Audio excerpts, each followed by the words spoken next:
Good evening. I will call to order the Lincoln City Council. Tonight is Thursday, March 5th, 2026. This is a regularly scheduled meeting.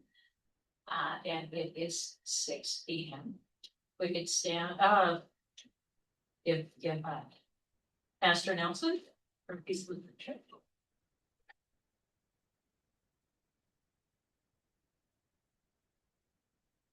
This is a reading from Psalm 95. Come, let us worship and bow down. Let us kneel before the Lord our Maker. He is our God. We are the people of his pasture, and the sheep of his hand. Let's pray. Lord God, you've established this great, vast, and beautiful creation that we call home, earth. You've also established all the governments that exist on this earth. We pray, O God, that you would be with all the leaders of every government, whether at a national, local, or regional level. We pray that you would instill in all leaders the desire to advance your mission in this world of loving one another and expressing peace in every way possible. We pray that you will be with this council as they deliberate the business before them. They would instill in them the love that you give us and express it in ways that advance the health and well-being of this community. We pray that all the discussion here will be beneficial for the people who live within this community of Lincoln and will advance the desires of this city, its council, and all of its citizens. We pray this in your holy name. Amen. Amen. Thank you.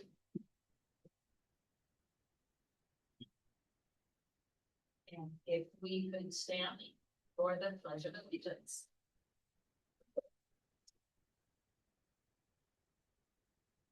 I pledge allegiance to the flag of the United States of America and to the republic for which it stands, one nation, under God, indivisible, with liberty and justice for all. Under on, if we could get the roll call, please. Artavia, Here. Bjornstad, Here. Davis, Here. Mayor Berkeley, Here. and Elvitri. He used to be on a honeymoon. All right, first on the agenda, item number 5 is the agenda approval. And I would like to move to amend the agenda to remove item number 9, the city logo resolution. That would be put on the next meeting's agenda. So if I could get a motion. I have a couple agenda amendments as well. Under the consent agenda, we have a memo from our city engineer regarding a street name change. It is in your packet, and it has been approved to be in the consent agenda. As well as under new business. Let's see here, under proposed fireworks, number 11, I'd like number 12 to be the floodplain ordinance amendment.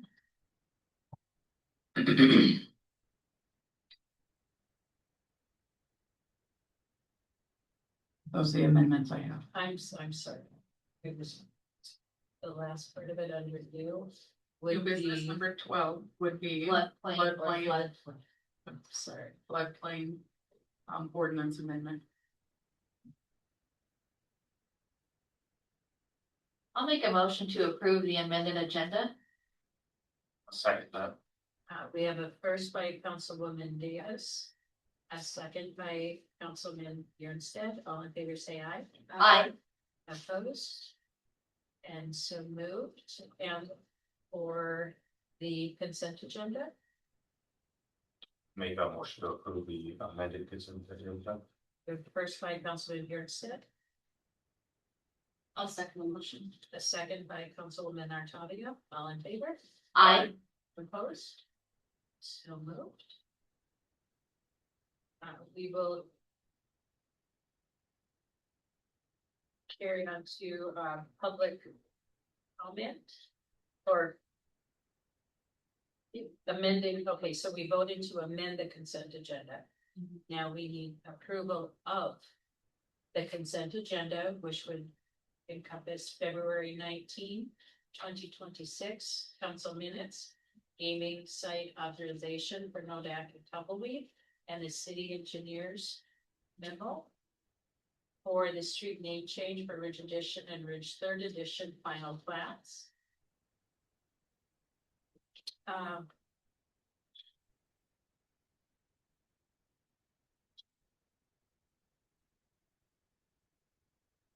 I'll make a motion to approve the consent agenda.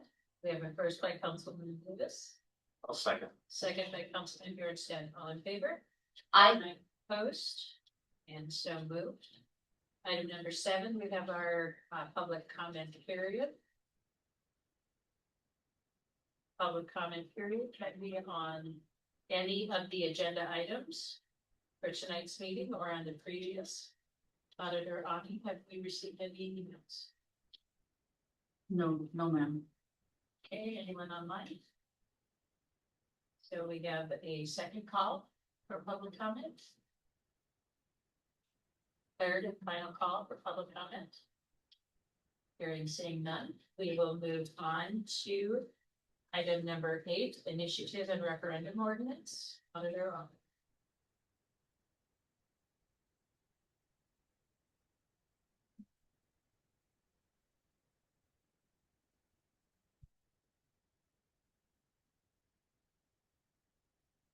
Ordinance number 2026-01. Was given to you last meeting for review, and there were no comments. We have had some revisions that were made by our council. And now it is before you for our first reading. All right, at this point, would anyone on council like it read in its entirety? Or are we ready to go on the first reading? I guess I'm good. I'm ready to vote. All right, so what are the wishes of council? I make a motion to approve ordinance number 2026-01. Ordinance creating chapter 1-13 of the Lincoln Municipal Code relating to initiative and referendum procedures pursuant to Article 4 of the Lincoln Home Rule Charter and NDCC 40-12. We have a first by Councilman Bjornstad, I'll second that motion. second by Councilwoman Davis. All in favor, say aye. I, Opposed? And if we could get the roll call, please. Artivia, Yeah.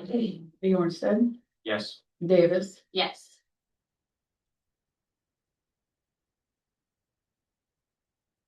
thank you. Ready, next, under new business, item number 10, engineer report and project updates. Loretta Marshall.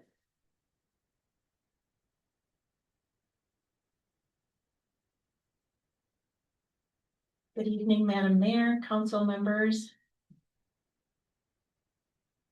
The first item that I will go over is our monthly engineering memo for the month of February. We had a number of meetings throughout the month, which from our normal city meetings, we had a sit-down meeting with the deputy auditor and our new auditor. On the 5th, on the 10th, we had a meeting with rural fire chief and deputy chief, a police chief, and emergency management with Burleigh County to discuss the fireworks ordinance. MPO was on the 17th. That is the TAC meeting that I attend. There was a wastewater pre-project and SRF meeting on the 17th as well. But I was not in attendance. City council meeting on the 19th, planning and zoning on the 24th. And then on the 26th was a meeting, which included the mayor and our auditor to discuss the rural water contracts and MPO discussion. During February, we had active development applications for zoning. Kearney Point Edition is moving forward. They have, will be on this month's P and Z for their finalizing their sketch plat. They're anticipating moving forward with a designer and coming back with their preliminary application. Their pre-application meeting is finalized and their sketch plat is completed. Bridge 4th edition we have been working through some preliminary plat items, and earlier this week they submitted their final plat application, so we'll have updates regarding that on next month's agenda. Bridge 3rd edition still requires some ownership changes. Otherwise, the name change was from Spruce to 80th, which was suggested by the county, was addressed as part of the consent agenda this evening. Another note with that is that in January the 5th, I believe, the Burleigh County accepted the 1st and 3rd editions. And the 1st edition, because the signatures and ownership have been updated, are included on the parcel viewer. So you can actually see those adjustments now on their website. Residential development applications, we had one. We have a special use permit in, which is under discussion with legal, as it might be that we need to address and update our ordinance. And in that manner, then we would not need a special use permit for this use with this individual. So we're working forward on that item. And if we, depending on how that works out, under our discussion, we have, I think, vetted it that this use is not necessarily a special use. It's more of an issue with what's contained in our code. And so we'll be moving forward on updating that language and bringing that back to you.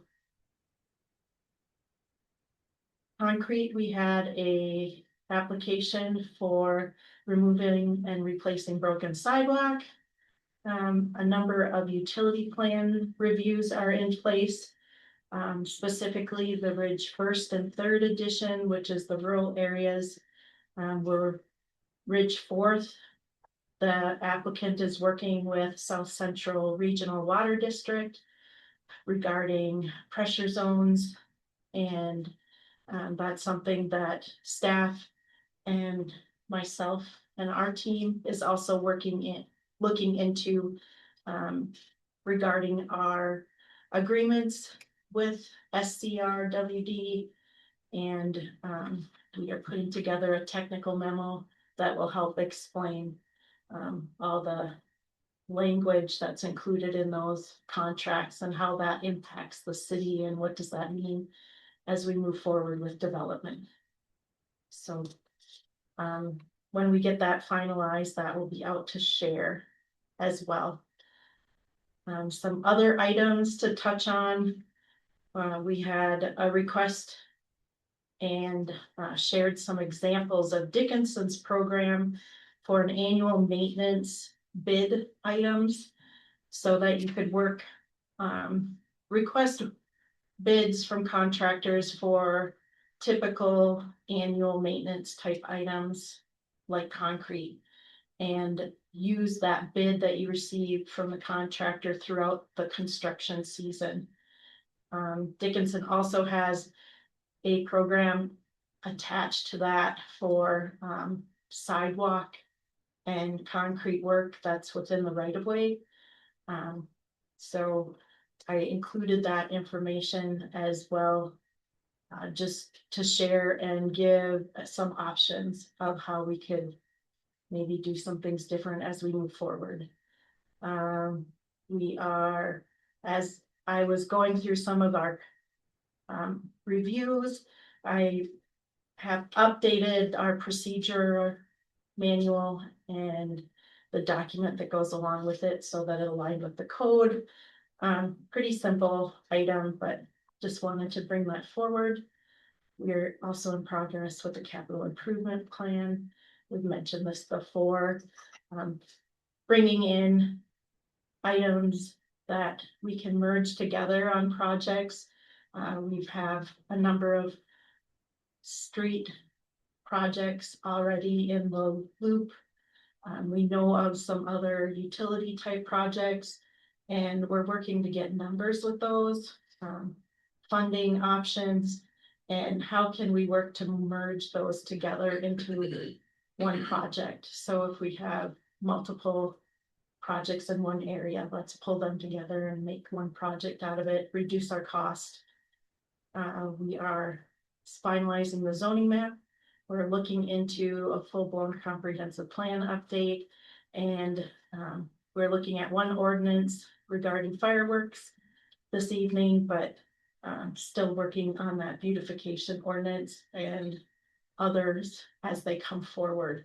So that is what we've been busy with this month. Any questions on all that material I threw at you? No, it was quite a bit here. And then the construction specifications, we had talked a little bit about the roadway widths. Yes, that is included in some of our updates we're working on. I just Okay. I didn't have that in because I hadn't done much of that Okay. this last month, but it's on the list. So, it is still work in progress. So, from as far as, if any of the board has priorities, I'm happy to hear if you have things that need to be pushed ahead of others, let me know. But right now I'm trying to prioritize as what I see is best to move forward for the city. Yeah. All right, well, thank you on that. You wanna, it's lumped as one item, so I'll just jump into our update for the wastewater treatment facility. I think you all know the background information on this project by now. And our current status is that the pre-project meeting was held on February 17th. A number of items were discussed, including the project scope, SRF project flow chart, a loan application, the SRF payment request process, facility plan and environmental review, the plans and specs, the bid process, construction, project closeout, and ongoing requirements. Geotechnical work is anticipated to be complete with a final report sometime this month. The survey work has been completed. Facility plan and environmental requirements. This is a required step before the final design and bidding. So that'll likely come towards the end of the design process. And then preliminary treatment process evaluation. This work is intended to ensure that the approach the city selects is reliable, cost effective, and appropriate for the current needs, along with future growth. And that advances then into the final design for the project. We also had some discussion this week about project update meetings and trying to coordinate when those would work best. Auditor I responded, hoping that we could get something on Tuesdays and Thursdays. And those were my days as well. So we'll see how that works with their schedule, if it's something that we'll be able to do in person, or if it'll be a Teams meeting. We're looking at approximately every 2 weeks to have those. So as we move forward, we'll keep you in the loop on that. Any questions that I might be able to help you with regarding wastewater treatment facility? Not yet. All right, that's all I have for you this evening, Thank you. but I will, Miss Linda, did you Did know? Terracon complete the survey? And if so, can we get that for the office, the completed survey? Or did? You said the Could you survey was repeat that? completed? Question.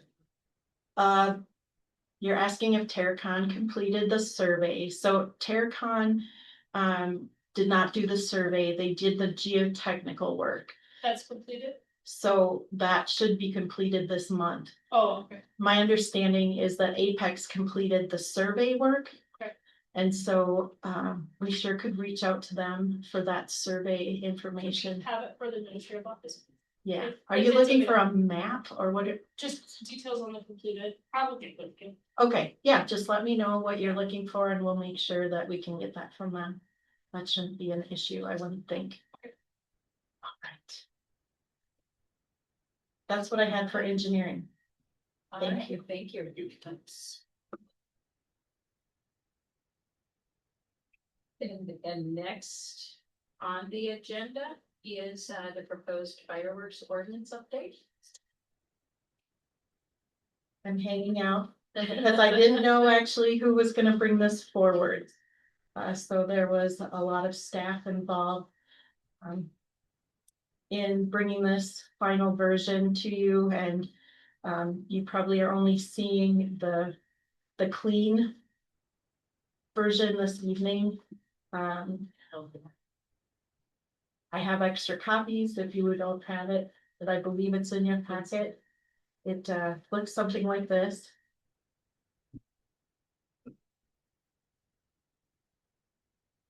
We'll find it.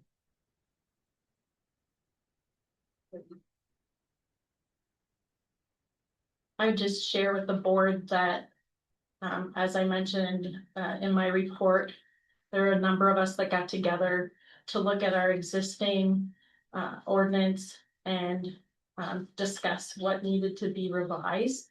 That was put in a draft, changes were tracked.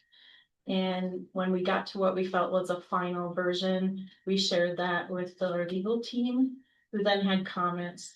And then this copy, what that you see in front of you, is the copy that incorporates the legal comments as well. So I'm not sure if you would all like to just review what you have in front of you. Before you make any kind of decisions, if you'd like first reading. Well, I'm here to answer questions. If you have them. And if we would. If we could have commentary from our legal team as far as where they are in the process too, or.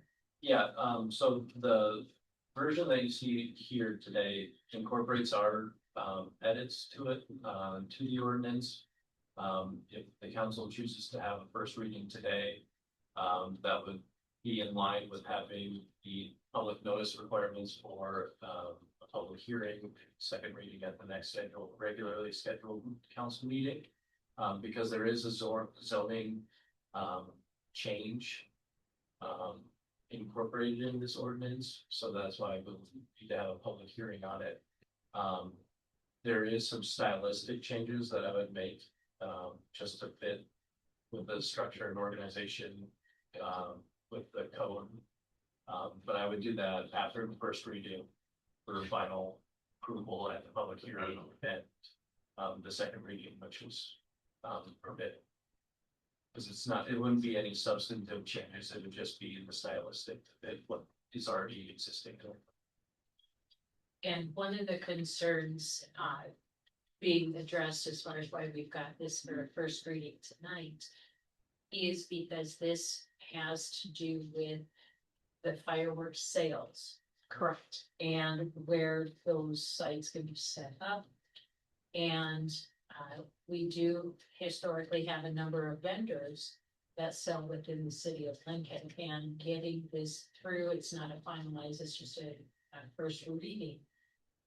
Would provide them an opportunity to say, maybe our inventory is different, or we need to contact another site, an owner in a different zoning, in order to sell the, either the city,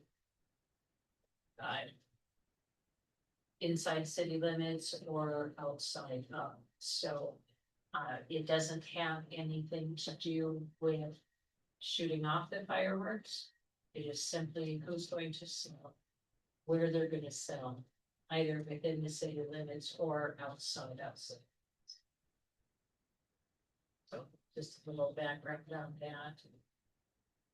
So are you saying that you think that anybody who sells within city limits would be more advantageous for us to do the first reading of this today so that they can make any changes necessary? That is what I think is prudent to aid them. If there's a different location that they have to set up, having them aware of it is beneficial for them. And because we certainly don't want any of these vendors to be out money or opportunities to contact other vendors. So Gives them a chance to get their ducks in a row. So right, Or right. it's crunch time. Because this isn't one and done with tonight. It's still that second reading that we would be able to have at the next meeting. Time for input from everybody. Allows the vendors an opportunity for the information. Plus gets us on the calendar for special meeting. Yeah, Or public hearing. council, mayor. I definitely don't want to approve something that's going to not allow vendors to sell in town. As a city council member and as a resident and as a parent, it's beneficial, I think, and it's lucrative as well on all fronts to have vendors come in and allow sale in the city limits. We allow them to be shut off in city limits.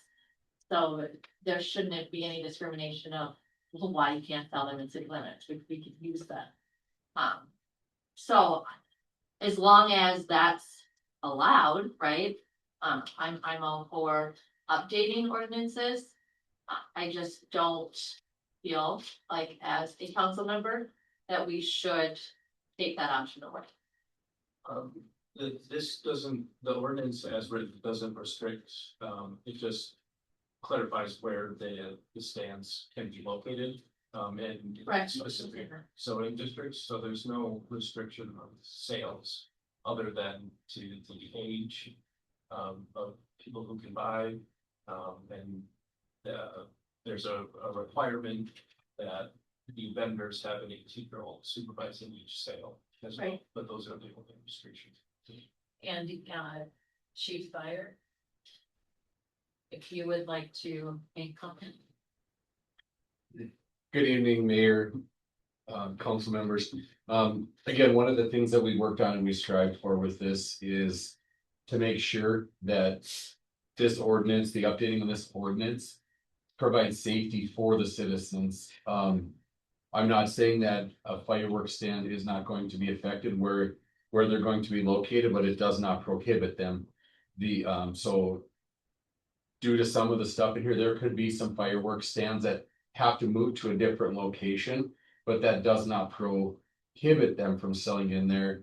But at the same time, this right here follows the International Fire Code and NFPA as well for guidelines of where stands should and should not be placed.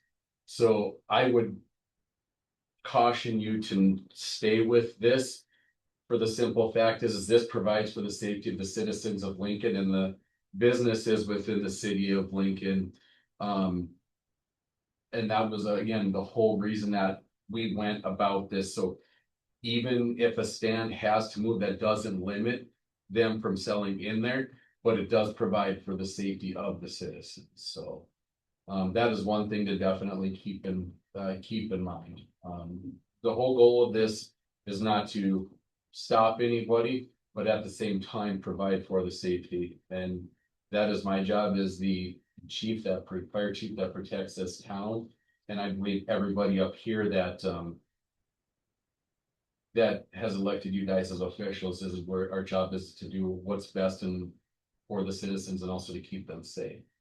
And that's what this does. So how come this wasn't updated or changed years ago? With the sales going around for many years? That's a good question. That's why it's brought up now. It actually. It should have been changed by you guys a long time ago, and it was something that came very clear.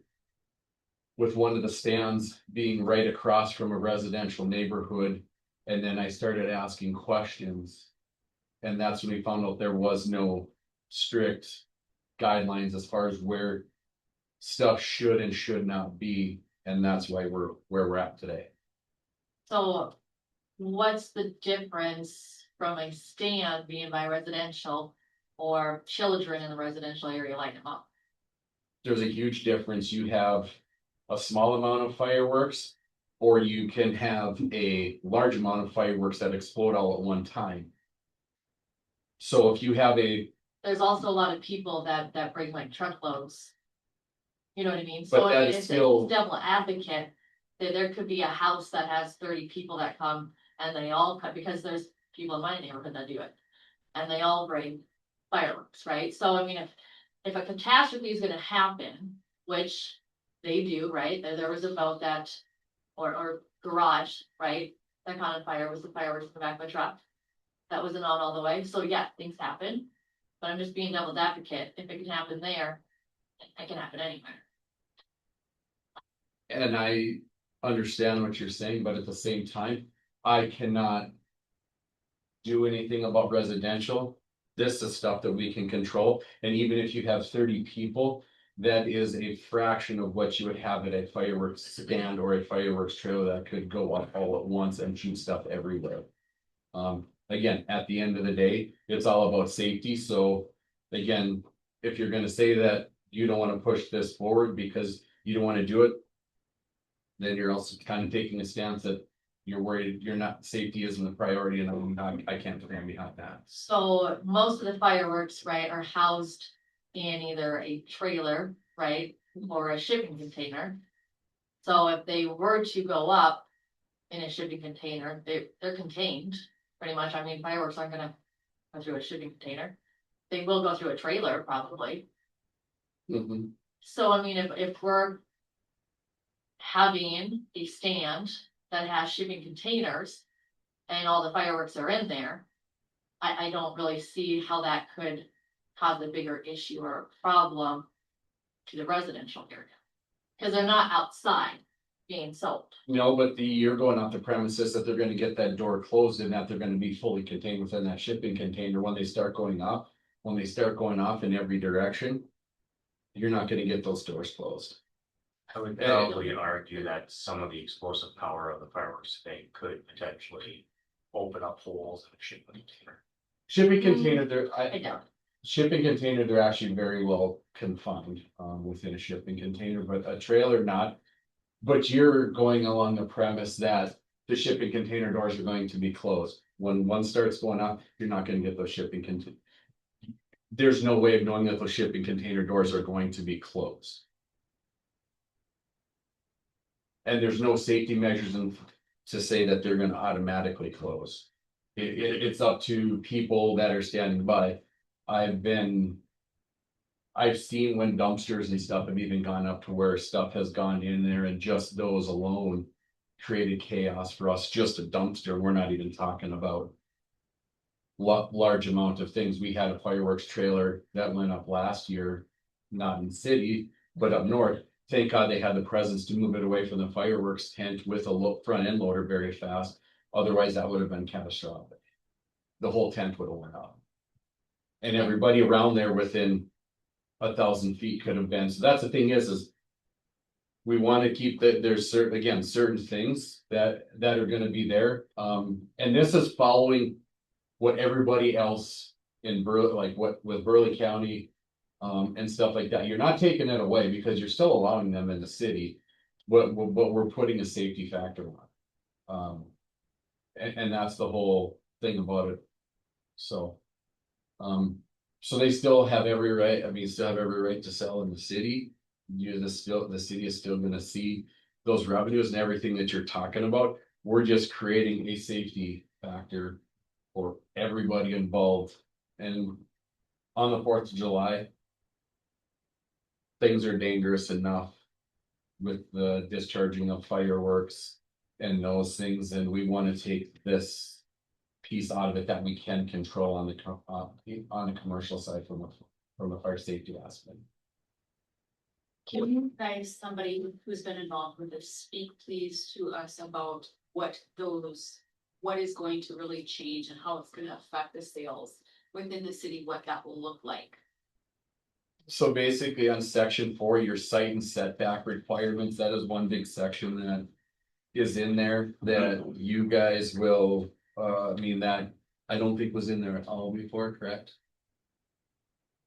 No. And so some of it there, so like some of the stuff there's distances right there that is going to say where they can and cannot be. And again, all this stuff follows International Fire Code and NFPA. So these are the guidelines that the fire service goes against. So again, not going through and improving this ordinance, you're going against International Fire Code and those things that we use to keep citizens safe. And a lot of these things and the distances and stuff like that in there, all this stuff is done because of tragedies that have happened, and that's why we have International Fire Code. International Fire Code is literally built off of tragedy from stuff that has happened. So again, not adopting something and trying to, again, think about the greater good and the citizens doing some of this stuff, does do it. So that is the biggest section, I believe, that is there. Some of the other changes also before Burleigh County used to come out and used to do the fireworks inspections with us. Now that we have went through and realigned that authority, now it'll be the fire department and somebody, a Lincoln PD representative for the city of Lincoln and not Burleigh County anymore, which is how it should have been all along. Again, too, it's things that we noticed when we started digging into this stuff that we want to do to make that the city should take on as the city of Lincoln and things that haven't happened. So you're always trying to become better. And that's, again, the whole goal of this thing is to become better and become safer for everybody. My goal is never to take freedoms or anything away from people. At the end of the day, it's like life safety, and I think that's something we all need to be concerned with. Well, and when our population continues to grow, all of these possible events become bigger because they're impactful to the larger number of people. So I'm just gonna jump in and say that we actually did have a lot of these distances and property type or features in section 4. What we did was update some of the information that went along with it to give more clear direction as to how these setbacks were going to be enacted, or updating distances to go along with the documentation that Chief Fire mentioned. Getting those to work together, mirror that information. I'm not sure about how that works here, but I know in previous locations, following those codes helped keep the city's ISO ratings where they were at. So there are some impacts on how those ratings affect the city. And I'm not sure if that's something that happens here, but I know there's more impacts beyond just safety even. With following the standards that the International Fire Code shares. What is the ISO? It's like a. Internet, so go ahead. ISO rating is something that the fire service follows. It is more unfortunate, it's something that was built for commercial buildings. In the fire service to basically rate how a fire department, the amount of time that a fire department takes to get there, whether they're 24/7, 365, whether they have hydrants or non-hydrant areas.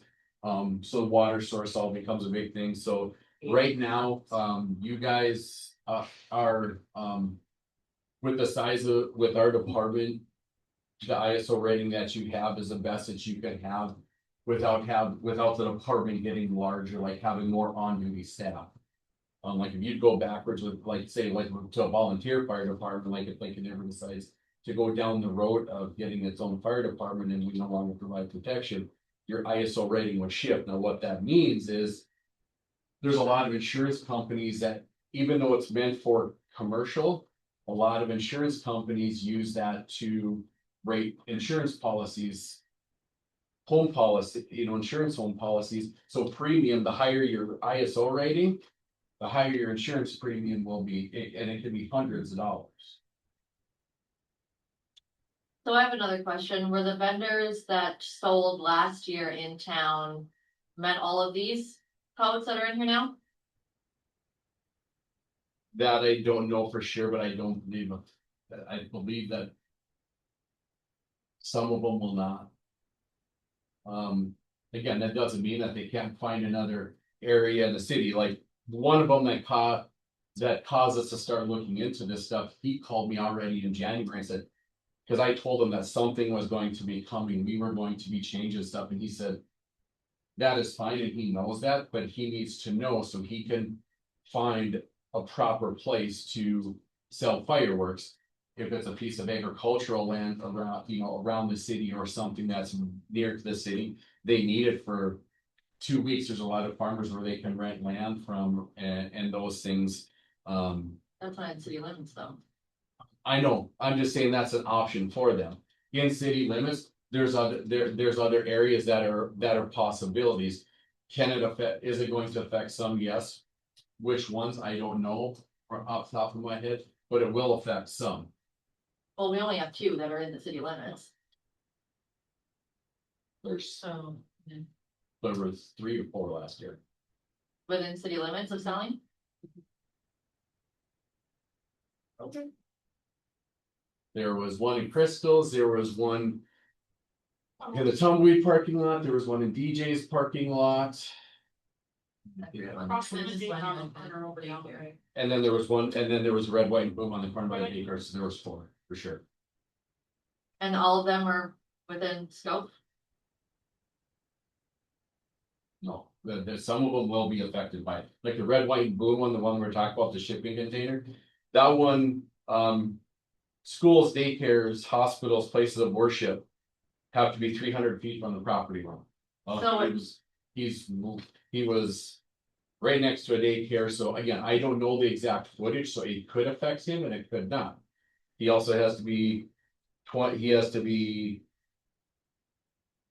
where's the residential one? Residential properties, inhabited buildings and highways, depending upon the amount of fireworks that they have, there's so many feet that have to be at 150 to 200, 230 feet, it depends upon what type of fireworks they sell, so this is something that it's going to affect them. And But was again- that a classification for last year's sales? Like that was already written down in here, like you had to be within those parameters, right? Some of these things, no, I don't believe those were in there, in your guys' ordinance last year. So I don't remember for, I'm just trying to see So the last, parameters of allowment and what we allowed. so last year, in the original ordinance, the setback from residential properties was 150 feet. It was just a set amount. It didn't matter how much fireworks they had. Some of them are staying the same, so the schools, daycare, hospitals, places of worship, That was 300 feet last year already. And it was, again, one of those things where. Lincoln is the only place that we really deal with it because we're the city where we deal with it, so some of those things in the past possibly. Could have been missed, and that's one of the things that kind of brought to light, and like I said, some stuff with Red. With one of the fireworks stands that was there, it brought some stuff to light, and it's like, we need to make sure that we're here, so we're gonna also. Alter our fireworks inspection form to make sure that. All this stuff is covered properly, like City of Bismarck doesn't even allow, it's not even an option, we wouldn't have to worry about it. When we're out in the county. You never have to worry about residential, you never have to worry about.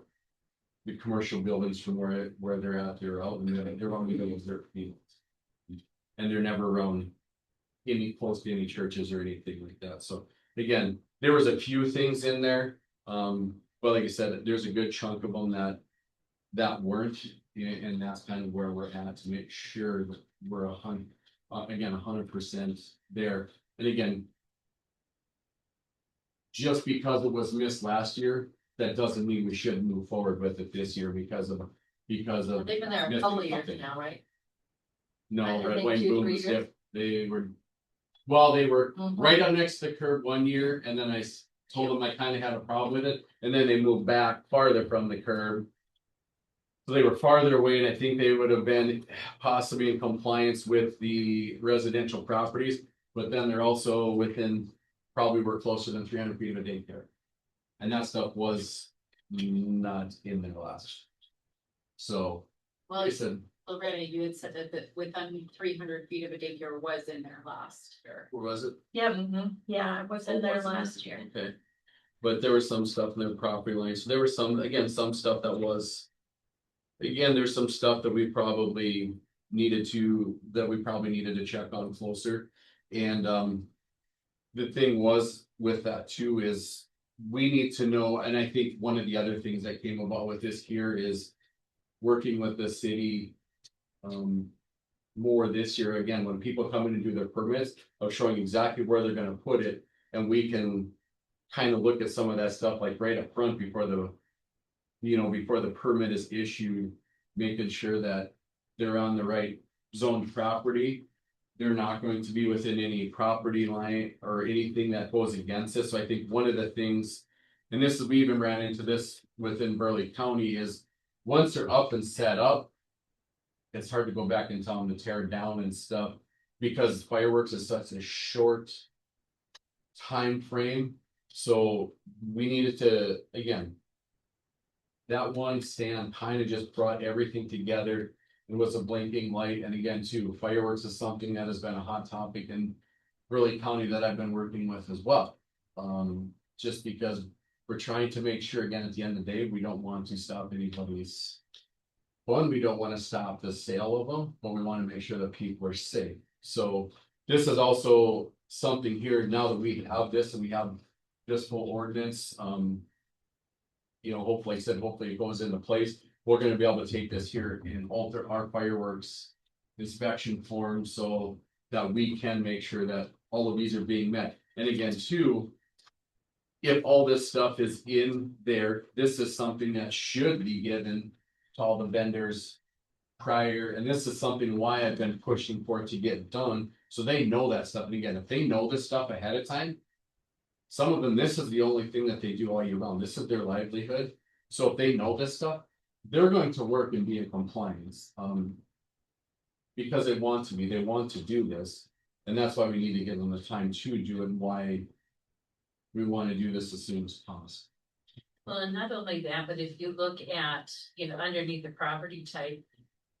The feet, the 150, 230, and the 300, that's according to the weight of fireworks. So one of the workarounds for some of that might be restocking every day.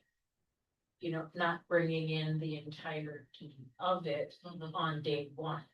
So it's not taking it away, it's just making sure that our community is safe. And some of them even have multiple trailers because they have extra stock too. And because they don't put everything in one trailer, hence, because they don't want You don't all of want it their all. inventory in one thing anyway. Right. Yeah. So, But ultimately, if I'm understanding, Madam Mayor, you would like to see us approve this at this time so that we can give those within the business enough inadequate time to try to move with any foreseeable changes. However, at the second reading, if we do not agree, we can take action at that time. Right. And that would also allow for public comment, because it would be at that same meeting, there's a public hearing. And I wonder if it would be possible to ask Chief Thayer or someone else who's been involved in working with this, if we could get a comparison to see exactly what has changed. I think that would be Like a helpful. visual. Yeah. What was pre-approved? She's already on it. She heard me earlier. Thank you, Ashley. I can also send you a digital copy if you'd like. And in talking about that, we did look at, Morton or Mandan, Bismarck, the surrounding counties, and then, Dickinson and Stark County, because that's the language that I was familiar with, to look at what kind of updates are in their code, what things they're doing different, along with following, the International Fire Code and, NFPA, right? Yeah, Does the International Fire Code get updated yearly? No, not every year, it's every 3 years, so we are in ISC 2021 right now, we're always one cycle behind because it takes time, like when it comes up. Cities that have like ISC adopted, they can go in and make their own amendments. For what they're, so like Bismarck, everybody in the state right now is in ISC 2021, which is nice, so Bismarck is in it, so now when Bismarck has the ISC 2021. There's also certain things that they want to make even more restrictive than what's an International Fire Code, and since they have adopted that fire code, they actually have the right to make things even more restrictive if they want to. And you'll see that in municipalities. I don't have, at this time, I don't have an adopted fire code, so again, I still follow the IFC, but I follow it underneath the state fire marshal's office, because the state fire marshal's office has IFC 2021 as the adopted fire code. And again, there too, that's where, and an NFPA, is where also there's some stuff that is pulled from, that constantly gets revised, that is stuff that governs inspections, it is a guideline. And that stuff governs fire departments, anything from inspections all the way down to like the type of different things that we have in our apparatus. Stuff specifically for fireworks is NFPA 1120. And like the IFC, all that stuff, I mean, in there, fire is, the fire code is, and it's a book that's about this thing. So.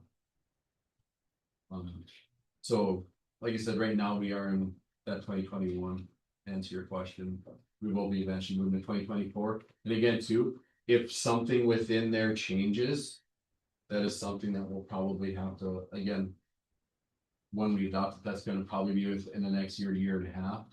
Whenever the state decides to do it, we'll probably have to look to make sure that none of these distances change again. And again, too, like I said, we're not going outside of what fire guidelines are, but at the same time, we're making sure that they're all in here to keep people safe. It's quite a lot of change. It's, well, you'll notice most of that is formatted. So there's in the red line you're talking, yeah, it's other than a couple of comments that have been put in there, most of it is formatting. And some of the stuff like on the front page, there is a lot, and a lot of that is just definitions that happen throughout. So that just basically kind of tells you all the stuff that was in there before, so we have stuff properly defined. In there, sometimes the definition section is always very, very big, so one of those words you mentioned in the document, that you kind of know what they're looking for, but like I said, there is some stuff. The one thing with this here is the one thing that this becomes a very, again, like, Madam Mayor mentioned, this becomes a very time sensitive issue. The simple fact is that right after, so last year, like when I actually ended up doing the fireworks inspections last year. So I mentioned to most of the fireworks stand people that I was going to be proposing changes to council, and there's probably going to be some changes. One of them reached out to me right after the first of the year already, so he's already, that kind of tells you how far they plan out stuff. He was already bugging me in January wanting to know if this was done yet. As well as the office. Yeah. They received. And actually, this conversation started last year. Yeah.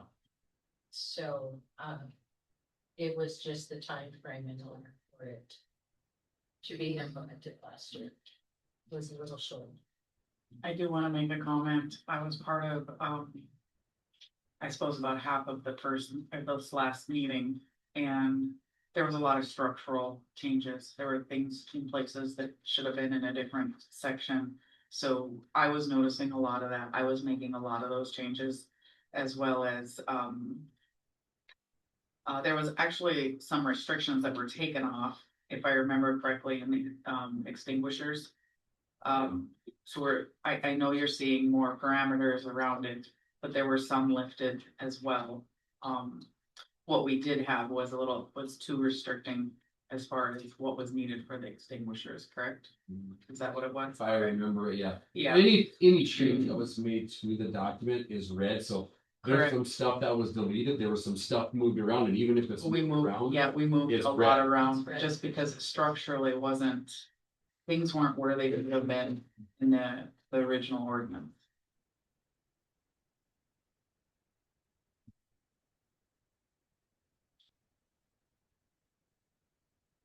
And so again, what we're looking for is acceptance of a first reading tonight, so we can get this on the agenda for our next meeting and set up a public hearing. I may seem like a devil's advocate tonight, but all these questions are just gonna be coming right back up anyway, so I figured I'd get a jump on it. I'll make a motion to approve the first reading of ordinance number 2026. We have a first by Councilwoman Davis. Is there a second? I'll second. Second by Councilman Bjornstad. All in favor, say aye. Aye. Opposed? And if we could get the roll call, please. Artavia, Yes. Bjornstad, Yes. Davis. Yes. Thank you, Judy. And Ms. Marson. Thank you.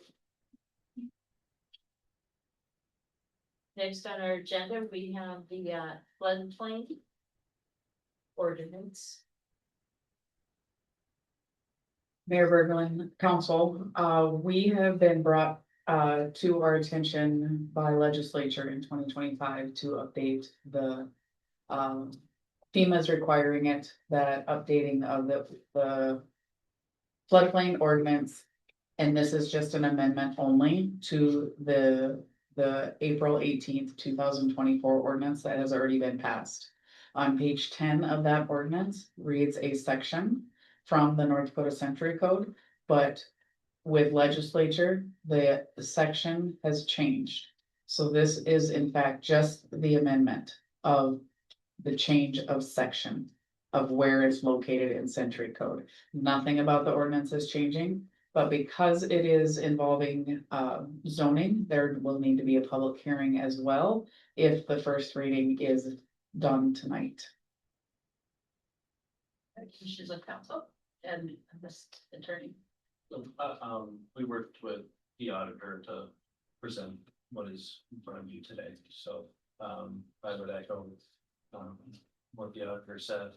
I believe the change, in reference to the Century Code needs to occur before March 31st. March 31st, To it ensure needs to be turned into FEMA.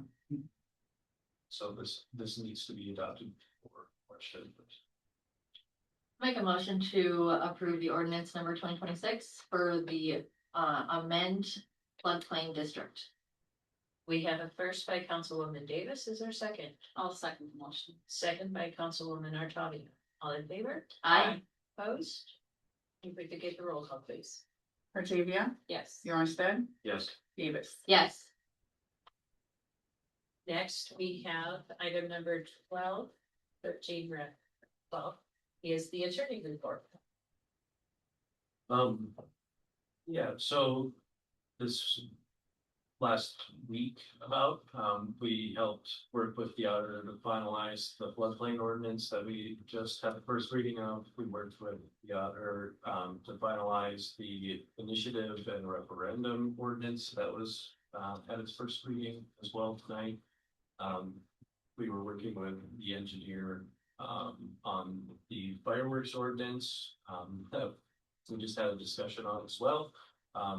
We are still working with the engineer on some issues in planning and zoning, including the special use permit. We're still reviewing that and I expect to have that prior to the Board of Adjustments next meeting. And then Monty is still working with Burley County Sheriff's Office on the jail contract. And that's all I have to. That's fine. Yeah. Okay, any questions? No. All right, thank you. We can carry on with our portfolios. I come from an Arcadia. Generator proposal. You kidding me? You have it, right? I was just pulling it up. Just kidding. I don't know if I do have the full thing. No, you- Okay, I'm like, wait. Lisa's face is like, Uh, Madam Mayor, council members, thanks for having me today. Got our final quote back from Oztech. And as the papers come across, good news, bad news. Bad news is it went up $40,000. Nothing we can do about that. So it was originally about 92,000, now it's 130,000. But there is a silver lining in that. I spoke with Mary Thanger this morning with emergency management, and she indicated that there was actually an additional $20,000 available to us if we needed it. And that would put our grant amount at about 110,000. And so we would still be sitting right around the $20,000.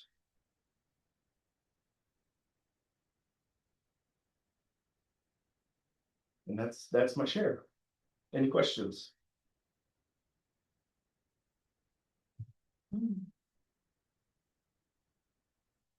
It's a fun price, isn't it?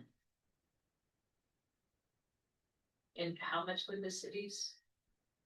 City share is 15% of that dollar amount, but our original grant was only for $90,000.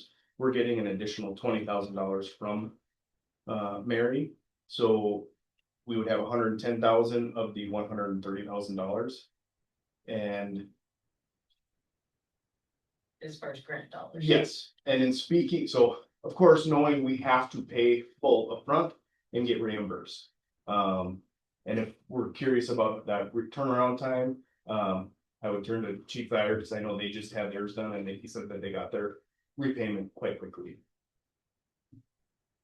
Well, there's definitely a need for the city of Lincoln to have generators to back up essential. I have a question, so when you talked with Oztech, did you talk about a timeline? No. Okay. Biggest thing we'll be waiting on is when will the generators back? Correct. So the city's share would be approximately $20,000 once reimbursed. Yes, Is the generator coming locally or is it coming from out of state? that I have no idea. I mean, I don't believe we make generators in the state, so it's more likely be coming from out of state.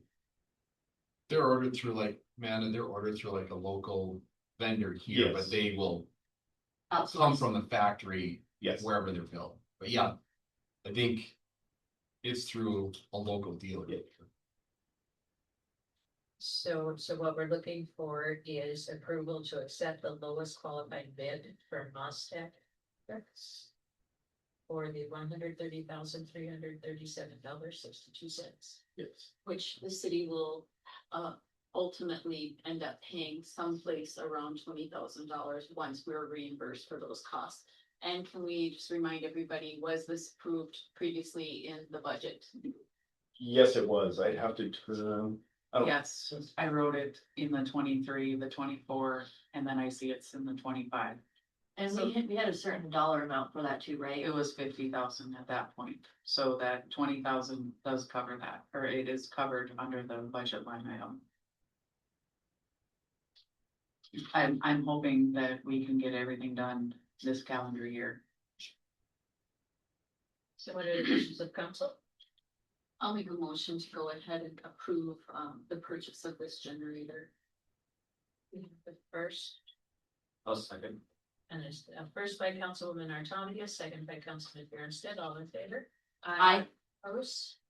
And if we could get the roll call, please. Batavia, Yes. Bjornsted, Yes. Davis. Yes. Thank you. Thank you.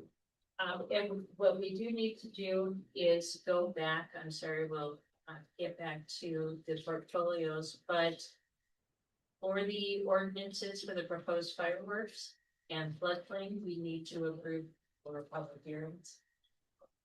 So, to get those, Correct. I so, did do a call for public hearing on the one I had asked for, but I negated the fact that we needed a motion for it. I'd like to make a motion to, go through that process for both of those ordinances. for the floodplain. Let's separate them out, please. Okay. Before we do that, do we need one for item number 8 as well? She did the referendum one. No. That does not have to do with planning, zoning, Okay. or any zoning, yeah. All right, so So. Go ahead. I'll make a motion to, approve for the public hearing of the ordinance number 2026 for the regulating sale and distribution of fireworks within the city of Lincoln. did you call for a public hearing? So we have a first by Councilwoman Artavia, I'll second that motion. second by Councilwoman Davis, all in favor? Aye. Opposed? We can roll call please. Artavia, Yes. Bjornsted, Yes. Davis. Yes. All right, and the second one, 2026, the ordinance to amend the floodplain district. A public hearing, I'll make a motion to open public hearing for the floodplain district ordinance. Sorry. okay, so we have the first to call for public hearing on the floodplain district by Councilwoman Artavia, or Davis, I'll second the motion. second by Councilwoman Artavia, all in favor? Aye. Opposed? And we'll get roll call.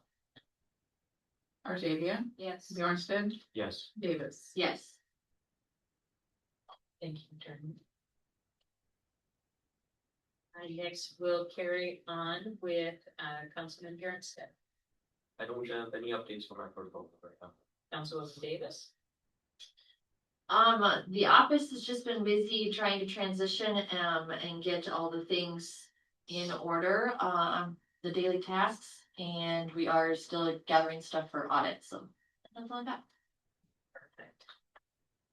Under my portfolio, I have included. It should be the last part of.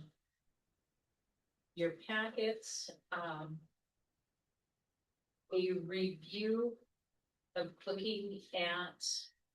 Those portfolios. I have.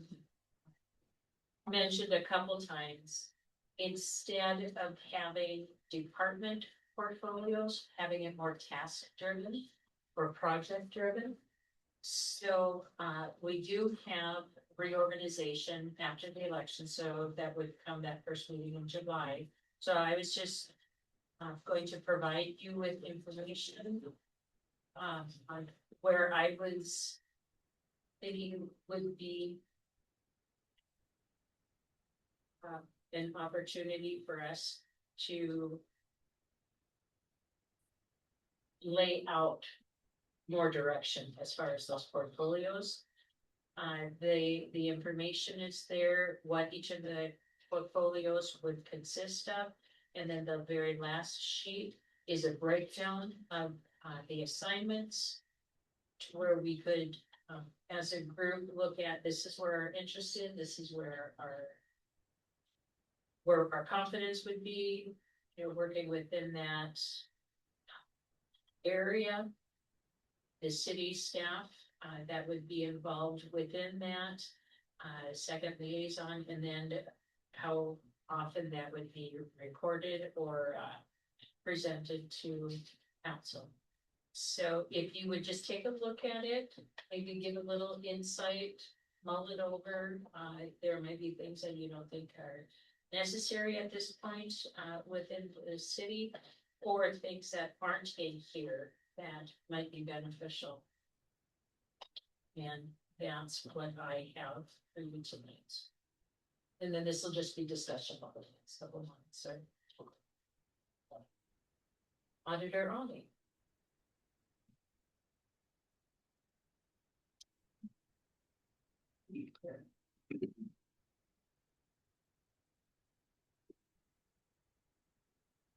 Mayor Bergland, council. We've had a busy couple weeks. We do have the January financial report in front of you, if you would like to take a look at that, and we'll act on that before we move on.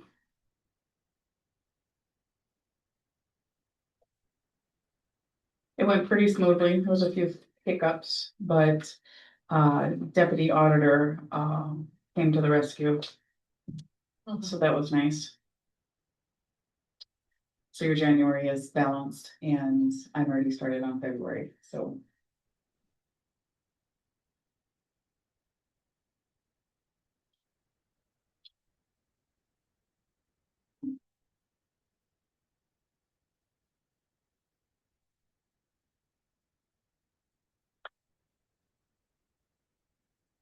Are you looking for? A motion, a yes. motion to Yep. accept the financial? I am.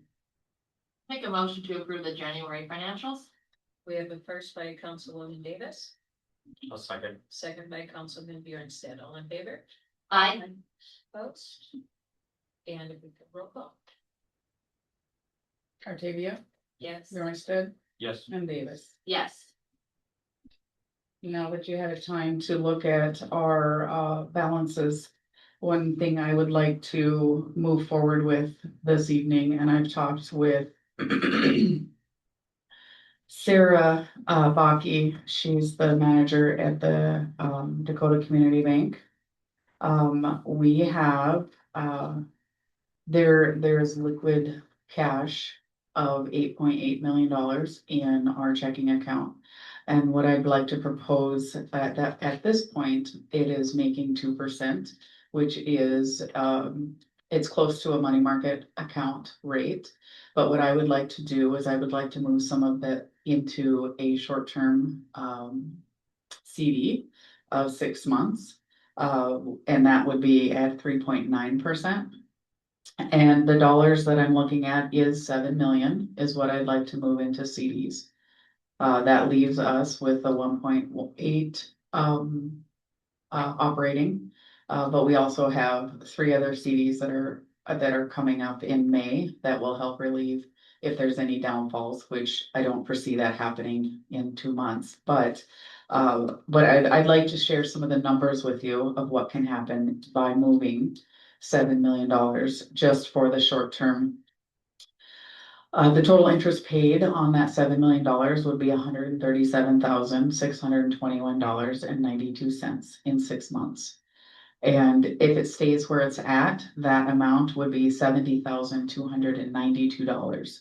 So by moving it for short term of 6 months only, there's an increase of $67,329.92 in interest that can be gained by moving this short term. And at the time that it comes due again, that we can reevaluate and see what our needs are at that point. But for the next 6 months, I don't see that there's any large items that are going to be coming. So I would ask if we could get a motion to move $7 million into a 3.9% CD for 6-month term this evening. May I ask you, auditor, what made you determine that specific amount? What? Why did you want to keep in what you're? Because I can see now that I've had my fingers in a whole month and I'm looking at February's numbers, I can see we're not even in our big influx of uh property tax revenues. So I can see that we could probably go a little higher, but I was trying to be a little conservative by only saying 7. We just don't need that much liquid at this point. And we're reassured because of our relationship with Dakota Community Bank that if something major would happen, that we would be able to retrieve everything.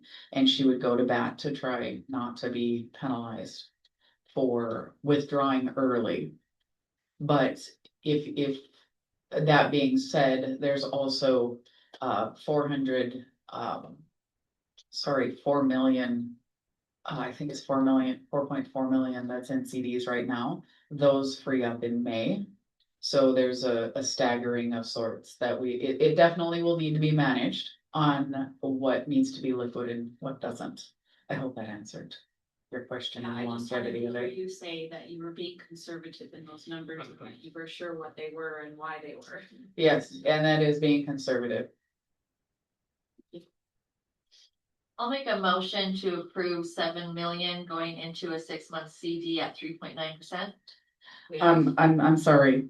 I want to back that up a little bit because I want to do 3 CDs. Hmm. I don't want all 7 million in one CD. I want 2 $2 million ones and one a $3 million one. So, but the motion still stands the same, is that to invest in It gets split into into 3 three. CDs. Okay, thank Yes. you. We have a first by Councilwoman Davis. Is there a second? I'll second. Second by Councilman Bjornstead. All in favor? Aye. Opposed? If we could get a roll call, please. Artavia, Yes. Bjornstead, Yes. and Davis. Yes, Thank you, council, for that. thank you for looking into that. Correct.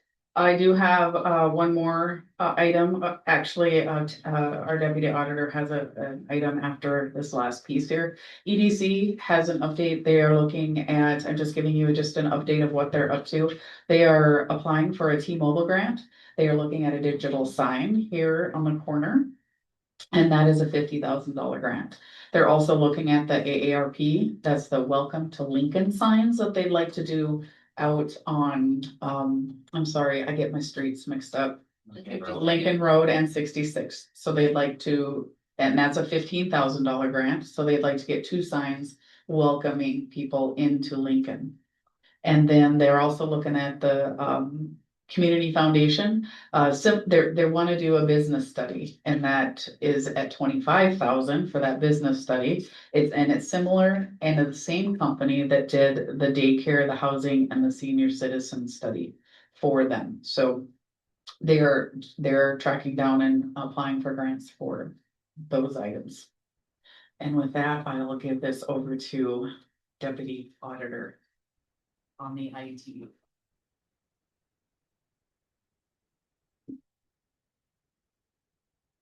Oh, Evening, Mayor, Council. It was brought up at the last meeting, questioning for the proposal being the 3 years. And then there was a question about the hourly rate for the $165 per hour for usage. I did get the contractor proposal switch. We are now on a 12-month. And the the hourly rate is for what they call Tech 2 services. So that would be for, say, if they had to come on site and make repairs to the actual equipment or do things like that. It's not any of the per se phone calls or logging into or remoting into desktops or doing anything that's unlimited for, doesn't matter how many times that we do that. And then they did change it for 60-day out. So we just have to give them 60-day rate notice for to. Cancel services or, which is the same, they can give us a 60-day notice if they want to abandon it, so they can give them 60 days. And it is for approximately $480 less a month for our IT services. Thank you. And their expense summary went down. $80, so. Yeah, and they're not doing anything for setup for anything, and I did talk to Zach again the other day. And when we do decide to do the .gov, they're gonna offer us a discount on doing all those changes to it when it comes to that time. So what are you looking for tonight? Motion to approve so I can get the written notice to NRG that will be canceling with them, and then corporate technologies can reach out to them and start getting a process to transition. What are the wishes of council?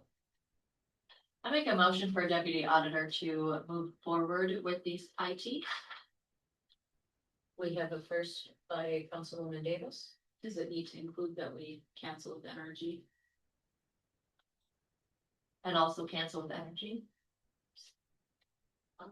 I'll second the motion. Second by Councilwoman Artavia. All in favor? Aye. Opposed? We'll get a roll call, please. Artavia, Yes. Yarnstead, Yes. Davis. Yes. So what would be the anticipated date for this to come into effect? So the NRG will get a 60-day, I'll write them the notice on Monday. They, corporate technology said they also will help us writing of that information to, work out the transition, something they've done before. So hopefully we're first week of March, second week of March from May. And we'll have all that. Perfect. Thank you.